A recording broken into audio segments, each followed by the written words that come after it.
జై శ్రీరామ్ అందరికీ నమస్కారం. వెల్కమ్ టు న్యూస్ అఖండ. నేను మీ కస్తూరి శ్రీధర్. మొత్తానికైతే మన అనుమానం అయితే నిజమైందియా.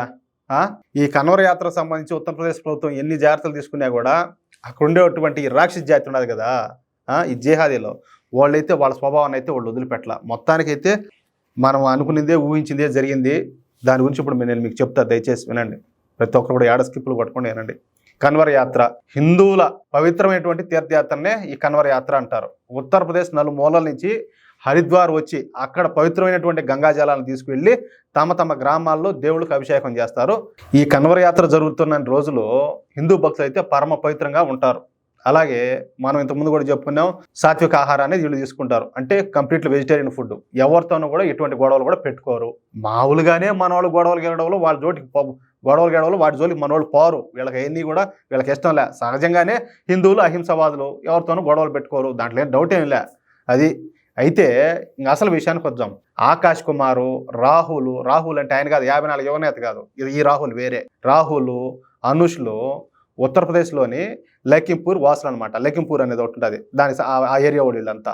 వీళ్ళు ఏంటంటే ప్రస్తుతం ఈ ఉత్తరప్రదేశ్లో జరుగుతున్నటువంటి ఈ పవిత్రమైన కన్వర యాత్రలో భాగంగా వీళ్ళు ముగ్గురు కూడా హరిద్వార్ పోయి అక్కడ ఈ పవిత్రమైనటువంటి గంగా జలాన్ని తీసుకుని తిరిగి లఖింపూర్కు వస్తూ ఉన్నారు. అంటే తిరిగిపోయినారు.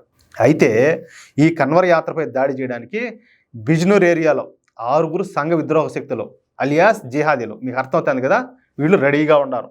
ఏది ఎవరిని వచ్చి కొడదామని చెప్పేసి. ఇదే సమయంలో ఆకాష్ కుమారు, రాహుల్, అనుష్లు అదే దారిలో పోతా ఉన్నారు. అంతే. ఇక ఈ 6 జిహాదీలు 2 బైకులు, ఒక స్కూటర్ మీద వచ్చి కన్వర యాత్ర నుండి తిరిగి వస్తున్నటువంటి ఆకాష్ కుమారు, రాహుల్, అనుష్ల మీద విచక్షణారహితంగా దాడి చేసినారంట. అలాగే బూతులు తిడతా కట్టెలు అంటే కర్రలు అంటారు కదా, వాటిని తీసుకొని దాడి చేశారు వీళ్ళ మీద, అంటే కొట్టారు.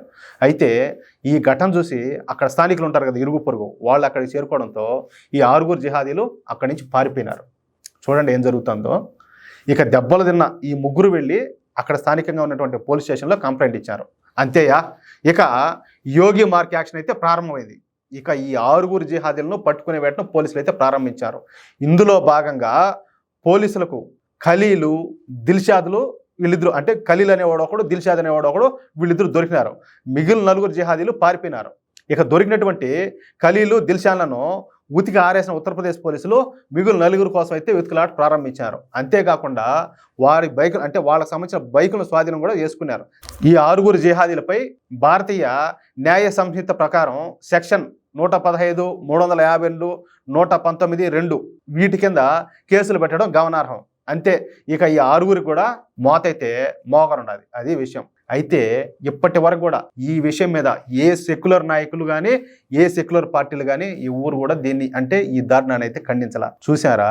ఎందుకంటే ఇక్కడ బాధితులు హిందువులు కాబట్టి. హిందువులకి ఎంత అన్యాయం జరిగినా, వీళ్ళ మీద ఎన్ని దాడులు జరిగినా, ఎంతమంది ప్రాణాలు కోల్పోయినా, అది ఏదేమైనా కూడా వీళ్ళకైతే ఎవరు కూడా దిక్కు మొక్కులే. వీళ్ళ గురించి ఏం జరిగినా కూడా మాట్లాడరు. అదే కనుక అవతల ఎవరి మీద అయినా జరిగి నింటేనా, అవతల వాళ్ళ మీద ఈ పార్టీకి ప్రపంచం అంతా తలపోసుకునేది ఇదంతా కూడా, ఊరికే కూడా కాకుండా.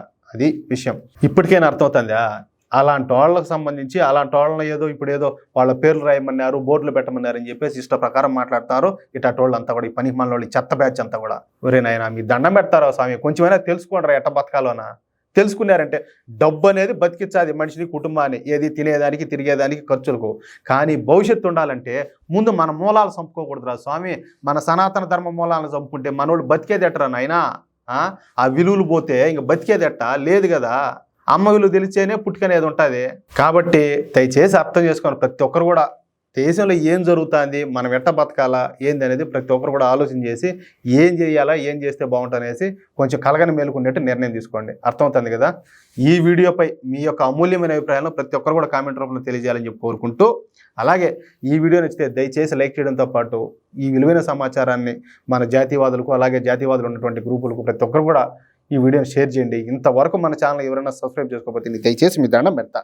ప్రతి ఒక్కరు కూడా మన ఛానల్ సబ్స్క్రైబ్ చేసుకోండి. ఓకేనా? ప్లీజ్. జై శ్రీరామ్.